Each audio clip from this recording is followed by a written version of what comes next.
Bismillahirrahmanirrahim. Assalamualaikum warahmatullahi wabarakatuh. Selamat datang kembali teman-teman. Pada kesempatan kali ini kita akan belajar bersama mengenai pemikiran ekonomi Islam periode 1960 sampai 1980. Untuk topik ini kami sampaikan pada mata kuliah Sejarah Pemikiran Ekonomi Islam. Baik, kita mulai pembelajaran kita dengan bersama-sama membaca lafaz basmalah. Bismillahirrahmanirrahim. Yang akan kita bahas pada kali ini adalah pemikiran dari beberapa tokoh ekonom muslim. Yang pertama adalah Muhammad Abdul Manan, yang kedua adalah Monzer Kaf, dan yang ketiga Muhammad Bakir As-Sodar. Dan berikut ini adalah beliau-beliau ya, yang mana akan kita bahas pemikiran-pemikiran beliau bertiga ini terkait dengan ilmu ekonomi Islam. Di era 1960 ini merupakan era keilmuan yang menggembirakan ya, karena pada era ini mulai terbentuk yang namanya Bank Islam. Kemudian dikenal juga atau meneruskan konsep irtifak, di mana diyakini bahwa kesejahteraan masyarakat itu tergantung akan kemampuan masyarakat dalam mengelola sumber daya yang dimilikinya, baik itu sumber daya alam maupun sumber daya manusianya, gitu ya. Tetapi poin yang paling menggembirakan ini adalah terbentuknya Bank Islam di era 1960-an ini. Kemudian tokoh pemikir ekonomi Islam yang pertama yang akan kita bahas adalah Muhammad Abdul Manan ini. Beliau ini berkebangsaan Bangladesh dan lahir di Bangladesh pada tahun 1983.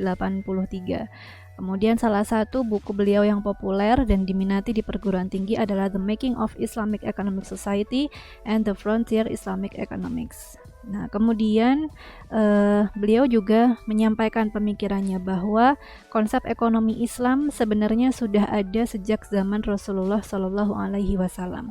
Kemudian di antara pemikirannya yang lain adalah konsep persaudaraan, dan konsep persaudaraan ini menjadi basis dari konsep pemikiran M.A. Manan. Kemudian dalam menyatakan atau dalam mengemukakan pemikiran beliau mengenai ekonomi Islam, beliau mengambil sumbernya itu dari sumber hukum Islam, yaitu Al-Quran, Sunnah, dan ijma dan qiyas ya. Jadi dari sumber-sumber hukum Islam. Kemudian dari situ beliau menurunkan prinsip dasar ekonomi Islam, yang mana di atas prinsip dasar ekonomi Islam ini, prinsip dasar ekonomi Islam sebagai landasan, akan ada 7 langkah operasional supaya bisa mewujudkan suatu ekonomi yang Islami. Yang pertama yang harus dilakukan oleh manusia ya, oleh masyarakat, adalah menentukan basic economic functions tanpa memperhatikan ideologi yang digunakan. Jadi dalam membuat atau dalam menyusun suatu ekonomi Islam ya, yang perlu diperhatikan adalah fungsi konsumsi, produksi, distribusi, dan ini sifatnya itu universal gitu, tidak ya berlaku universal gitu ya, tidak berlaku hanya untuk sebagian orang gitu, tidak. Kemudian yang kedua, setelah kita tentukan basic economic function, maka kita menetapkan prinsip dasarnya yang berdasarkan syariat. Contohnya sikap moderat dalam konsumsi terkait dengan konsumsi gitu ya. Tadi kan economic functions, fungsi-fungsi ekonomi kan untuk konsumsi, produksi, sama distribusi gitu ya. Nah, setelah menentukan basic economic function itu, maka apa yang harus kita pikirkan, apa yang harus kita pertimbangkan adalah terkait dengan batasan syariat gitu. Batasan syariat yang mana sifatnya itu timeless atau tanpa batas waktu. Syariat ini berlaku sejak Islam diturunkan sampai nanti hari akhir gitu kan. Termasuk salah satunya ini prinsip dasar dalam konsumsi adalah sikap moderat. Sikap moderat yang mana itu berada di tengah-tengah sikap pelit dan sikap boros. Nah, ini konsep atau prinsip ini berlaku sampai nanti gitu ya. Dan ini dasarnya juga adalah dari syariat. Seperti itu contohnya ya. Nanti akan ada juga prinsip-prinsip dasar untuk produksi dan distribusi. Terkait dengan produksi dan distribusi ini, juga konsumsi, teman-teman sudah mempelajarinya di ekonomi mikro islami. Bagi yang sudah, bagi yang belum mungkin nanti akan dipelajari di mata kuliah tersebut ya. Tetapi terkait dengan konsumsi, produksi, distribusi, kita akan menemukan beberapa pemikiran Muhammad Abdul Manan terkait fungsi-fungsi ekonomi tersebut. Kemudian yang ketiga, mengidentifikasi metode operasional, dan di sini pengembangan teori ekonomi Islam ini mulai dibangun. Kemudian setelah itu menentukan jumlah yang pasti akan kebutuhan barang dan jasa. Kebutuhan ya, bukan keinginan. Jadi kebutuhan ini adalah suatu yang harus dipenuhi oleh manusia supaya bisa menjalankan tugasnya sebagai khalifah di muka bumi ini gitu. Dan pembahasan mengenai jumlah kebutuhan ini ada pada tingkat individu maupun tingkat agregat, tingkat keseluruhan masyarakat gitu ya. Kemudian yang kelima, mengimplementasikan kebijakan yang ditetapkan untuk bisa atau berdasarkan tadi jumlah kebutuhan yang sudah ditentukan gitu. Kemudian setelah itu evaluasi dari kebijakan pemerintah terkait pemenuhan kebutuhan ya. Jadi pemerintah ini yang bertanggung jawab untuk bisa menyediakan akses bagi masyarakat untuk bisa memenuhi kebutuhannya. Nah, itu adalah salah satu indikator kesejahteraan gitu, atau target kesejahteraan.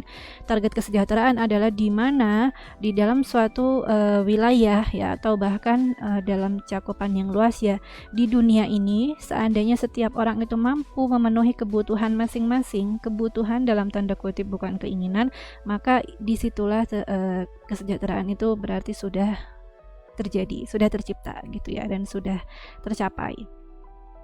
Kemudian setelah evaluasi baru review atas prinsip yang ditetapkan.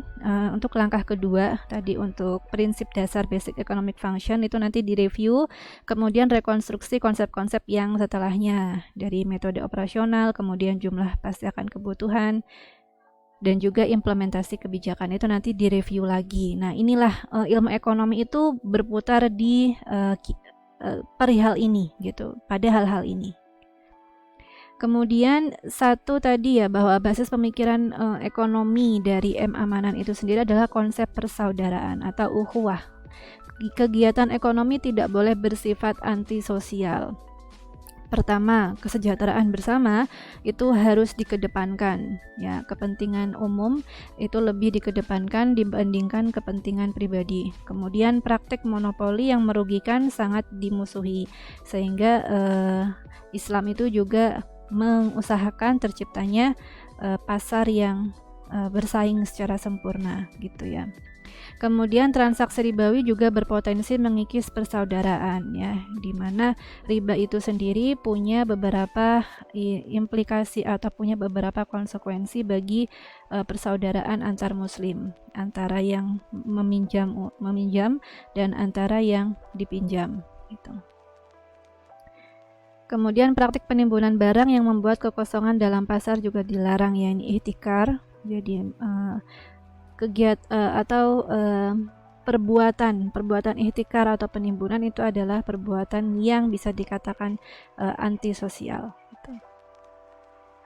Kemudian dalam mengembangkan konsep ekonomi Islam, M.A. Manan ini memiliki beberapa asumsi dasar. Yang pertama, beliau berasumsi menolak harmony of interest yang terjadi karena mekanisme pasar. Harmony of interest ini maksudnya adalah suatu harmoni ketertarikan gitu ya, ketertarikan antara produsen dan konsumen yang terjadi karena mekanisme pasar. Kemudian yang kedua, menolak pemikiran Marxis atau sosialisme yang dibawakan oleh Marxis, yang dinyatakan oleh Karl Marx, karena tidak membawa perubahan lebih baik bagi masyarakat. Kemudian observasi konsep dan juga tataran praktis ekonomi Islam sejatinya ditujukan pada data historis dan juga wahyu. Kemudian beliau juga menolak konsep kekuasaan produsen dan kekuasaan konsumen karena tadi ya, atas dasar penolakan harmony of interest yang terjadi karena mekanisme pasar juga. Kemudian beliau membolehkan kepemilikan swasta selama tunduk pada kewajiban moral dan etik sosial. dan beliau menyampaikan bahwa fungsi dasar ekonomi itu meliputi produksi, distribusi, dan konsumsi. Itu asumsi dasar pengembangan konsep ekonomi Islam. Kemudian dari beberapa asumsi dasar tersebut, dari keenam asumsi dasar tersebut, maka dibangunlah sebuah kerangka atau dibentuklah sebuah kerangka institusional. Yang pertama, ada hubungan yang kuat antara individu, masyarakat, dan negara. Kemudian yang kedua, kepemilikan swasta tadi diperbolehkan selama tidak mengganggu moral dan etik, maka kepemilikan swasta ini sifatnya relatif dan kondisional. Kemudian yang ketiga, negara ini memiliki wewenang untuk mengawasi mekanisme pasar, karena tadi beliau menolak kekuasaan produsen dan konsumen secara mutlak gitu, dan beliau juga menolak konsep harmony of interest. Maka beliau di sini mempertimbangkan bahwa peran negara dalam mengawasi mekanisme pasar itu sangat diperlukan. Kemudian yang keempat, penerapan zakat, dan yang kelima, pelarangan riba. Ini kerangka institusional praktik ekonomi Islam yang dibangun atas asumsi dasar beliau yang 6 tadi. Kemudian terkait dengan sektor keuangan sosial Islam atau Islamic Social Finance yang dinyatakan oleh M. Amanan, yang pertama bahwasanya wakaf ini terkait dengan wakaf tidak hanya membantu dalam mengentaskan kemiskinan, dana wakaf juga dapat mengejar ketertinggalan pembangunan ekonomi jika wakaf tersebut dimanfaatkan dalam sektor-sektor yang produktif gitu. Kemudian beliau juga setuju dengan konsep wakaf tunai Kemarin kita sudah belajar bahwa wakaf tunai ini pertama kali diinisiasi oleh Turki Utsmani gitu. Yang kemudian sampai era modern ini kita masih mempraktikkan wakaf tunai tersebut terlepas dari beberapa pengembangan dalam penerapan atau praktik wakaf tunainya yang disesuaikan dengan modernisasi juga dan digitalisasi. Nah, wakaf tunai ini sangat baik jika melibatkan bank syariah sebagai penyelenggaranya. Ini kata M. Amanan saat itu di mana di saat itu kan baru terbentuk Bank Islam, dan M. Amanan menyarankan supaya wakaf tunai ini bisa link gitu dengan bank syariah dengan alasan agar pengelolaan wakaf tunai ini bisa transparan dan juga akuntabel, bisa dipertanggungjawabkan. Oke, itu tadi terkait dengan M. Amanan. Kemudian pemikir ekonomi Islam yang kedua adalah Munzir Kaf. Jika tadi M. Amanan itu berasal dari mana, teman-teman masih ingat? Dari Bangladesh Dan untuk Munzir Kaf ini, beliau lahir di Syria di tahun 1940 dan beliau memiliki kemampuan yang sangat hebat dan sangat menguasai dua bahasa, yaitu bahasa Arab dan bahasa Inggris. Kemudian beliau dalam perkembangannya juga menjadi peneliti senior di Islamic Development Bank. Ada beberapa publikasi Munzir Kaf yang kita runut dari 1980-an sampai 2000-an gitu 1984 di sini beliau mempublikasikan penelitian atau karya beliau yang berjudul A Contribution to the Theory of Consumer in an Islamic Society.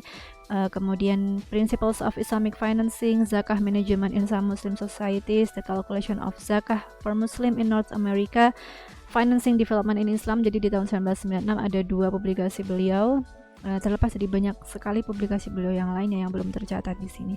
Kemudian yang paling terakhir ini beliau di tahun 2004 ada The Demand Side of Consumer Behavior in Islamic Perspective. Nah, mungkin teman-teman nanti akan meneliti terkait dengan teori konsumsi, kemudian ada juga manajemen zakat Nah, kemudian perilaku konsumen, teman-teman bisa merujuk ke beberapa publikasi Munzir Kaf berikut. Kemudian pemikiran ekonomi Munzir Kaf yang pertama, karena beliau ini berlatar belakang pendidikan ekonomi barat, maka pemikiran ekonomi Munzir Kaf ini lebih mengarah kepada ekonomi atau pemikiran ekonomi neoklasik. Dan ini serupa atau sama halnya dengan style atau dengan madhab pemikirannya M. Amanan dan Najatullah Siddiqi, di mana kita sebut madhab ini sebagai madhab mainstream. Kita tahu bahwa di ekonomi Islam itu sendiri ada 3 madhab teman-teman. Nah, salah satunya adalah madhab mainstream, di mana di dalam madhab mainstream ini pakar ekonomi atau pemikir ekonomi yang termasuk meyakini atau memang mengiyakan gitu bahwasanya ekonomi Islam ini bisa saja menginduk kepada ekonomi barat gitu. Jadi ada kaitannya. Nah, ini yang dinamakan sebagai mazhab mainstream. Salah satunya adalah Monzerkaf, kemudian yang kedua ada M. Amanan dan juga Najatullah Siddiqin. Dan Monzerkaf ini memiliki kontribusi unik karena beliau mengikut sertakan beberapa instrumen ya dalam perhitungan agregat, yaitu zakat dan sedekah dihitung bersama-sama dengan pendapatan, konsumsi, simpanan, dan investasi. Ini kurang ke bawah. Untuk menghitung agregat ekonomi suatu negara gitu ya. Kemudian beliau juga menyatakan bahwa manusia tidak cukup jika dikatakan sebagai rational economic man, tapi seorang muslim sendiri itu adalah Islamic man gitu. Kenapa? Karena kalau dalam ekonomi dinyatakan bahkan tidak ada pembahasan mengenai hak milik ya. Dan dalam Islam dinyatakan bahwa hak milik itu ada bermacam-macam. Sementara dari sekian penggolongan atau klasifikasi hak milik mutlak itu sejatinya adalah milik Allah Subhanahu wa taala. Kemudian di sini juga ada seorang Islamic man juga benar-benar berpegang teguh pada konsep tauhid dan memiliki kecenderungan untuk berbuat atau beraktivitas yang memiliki nilai kebajikan gitu. Kemudian untuk selanjutnya, Monzerkaf juga menyatakan bahwa berhubung ilmu ekonomi berkaitan dengan perilaku manusia, maka pembahasan ekonomi termasuk ekonomi Islam itu bersifat interdisipliner. Jadi nggak cuma pembahasannya terkait dengan ekonomi, tapi kita juga mempelajari terkait dengan kejiwaan ya, dan juga mempelajari terkait dengan politik, kita mempelajari juga terkait dengan banyak hal lainnya, lingkungan dan sebagainya, sehingga bisa disimpulkan menurut Monzerkaf bahwa pembahasan ekonomi Islam sejatinya lebih luas dari fikih muamalat ya. Jadi tidak hanya fikih muamalat, tetapi ekonomi Islam ini adalah gabungan dari beberapa disiplin ilmu gitu. Makanya kita seringkali dalam melakukan penelitian juga menggunakan beberapa teori-teori psikologi ya, seperti perilaku konsumen, keputusan pembelian, decision making, itu kan banyak terpengaruh dengan psikologi gitu. Kemudian kebijakan-kebijakan ekonomi itu terkait dengan ilmu sosial politik dan juga bisa jadi terkait dengan sejarah gitu ya. Jadi pembahasannya lebih luas daripada fikih muamalah. Kemudian dalam membahas struktur pasar, Monzerkaf memiliki beberapa pemikiran atau beberapa ide. Yang pertama, dalam struktur pasar itu harus ada kebebasan. Maksudnya adalah kebebasan dalam melakukan kompetisi untuk menghasilkan yang terbaik antar individu gitu ya. Baik itu produsen atau konsumen memiliki kebebasan untuk bisa melakukan yang terbaik saat sudah masuk pasar. Kemudian di pasar juga diperlukan intervensi pemerintah. Untuk apa? Untuk memastikan transaksi ekonomi ini sesuai dengan syariat dan menangani juga menindak jika ada terjadi distorsi pasar atau pelanggaran pasar gitu. Seperti penimbunan ya dan lain-lain. Jadi banyak bentuk distorsi pasar yang ini bisa ditangani oleh pemerintah. Kemudian juga jika ada kelangkaan, kenaikan harga dan sebagainya, perlu ada intervensi pasar maupun intervensi harga dari pemerintah. Kemudian aturan ekonomi Islam ini yang harus diterapkan juga atau harus direalisasikan dalam suatu struktur pasar. Kemudian mengenai kebijakan ekonomi, Monzerkaf mengusulkan ada beberapa instrumen kebijakan. Yang pertama terkait dengan moneter. Instrumen moneternya di mana negara ini berkewajiban untuk menjaga nilai tukar dan pembiayaan menggunakan dana zakat. Ya, terkait dengan instrumen moneter. Kemudian untuk kebijakan fiskal, pemerintah atau negara mengurus atau mengatur mengenai penerimaan pembelanjaan negara ya, APBN, kemudian pajak dan juga subsidi. Kemudian setelah itu negara juga menjamin pemerataan alat-alat produksi supaya sumber daya ekonomi ini bisa dimanfaatkan oleh dan bisa diakses oleh individu-individu gitu ya. Kemudian setelah itu alat-alat distribusi. Di sini pemerintah juga memiliki kewajiban untuk bisa memantau dan untuk bisa mengatur zakat gitu ya, dan menjamin bahwa distribusi zakat ini berlangsung dengan baik dan adil juga. Baik dan adil gitu ya. Kemudian untuk pelaksanaan hukum, negara juga berwenang untuk mendirikan institusi hisbah dan institusi pengadilan. Dalam hal ini, kalau kita bisa kaitkan dengan ekonomi di Indonesia, institusi hisbah ini bisa kita nyatakan bahwa Bank Indonesia ya itu memiliki wewenang dalam melakukan hisbah gitu. Hisbah ini artinya pengawas gitu ya, pengawas pasar. Kemudian otoritas jasa keuangan itu juga berperan sebagai lembaga hisbah ya atau institusi hisbah. Kemudian setelah itu Komisi Pengawas Persaingan Usaha KPPU. Nah, itu juga memiliki wewenang sebagai institusi hisbah di mana KPPU ini akan mengawasi persaingan yang terjadi di pasar gitu.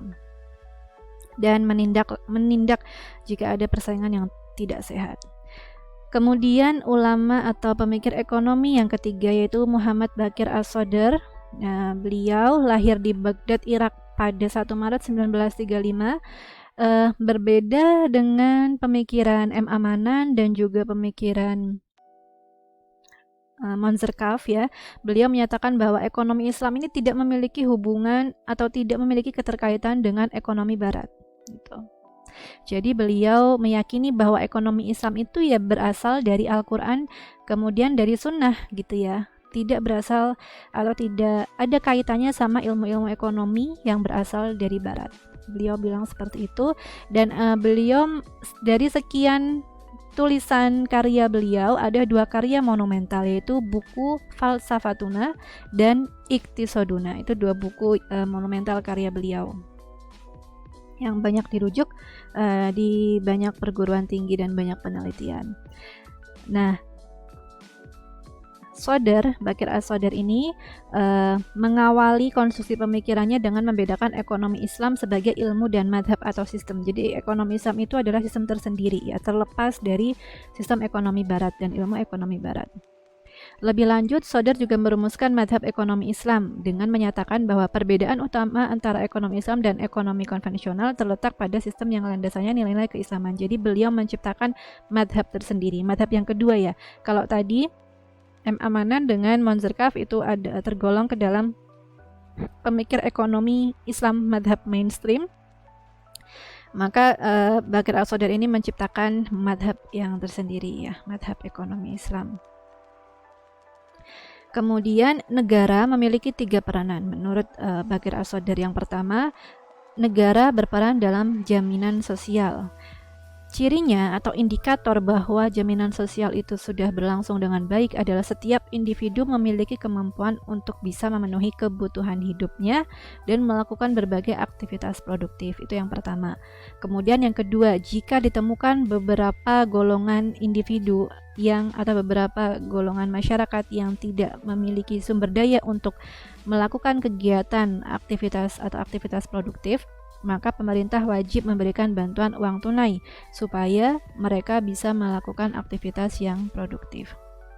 Kemudian yang kedua, terkait dengan keseimbangan sosial, bahwa kekayaan ini yang ada di dalam suatu negara itu harusnya dijamin oleh negara untuk bisa berputar, tidak hanya terhimpun di golongan-golongan tertentu saja. Ya. Kemudian yang ketiga, negara memiliki hak untuk intervensi dalam hal penerapan hukum Islam. Terkait dengan zakat, Baqir As-Sadr juga menyatakan bahwa pendistribusian zakat yang baik inilah yang akan menciptakan keadilan sosial. Selain zakat, instrumen ekonomi Islam sosial lainnya adalah khumus, pajak, fai, dan anfal ya. Khumus ini ya, dan anfal itu kan harta rampasan perang ya.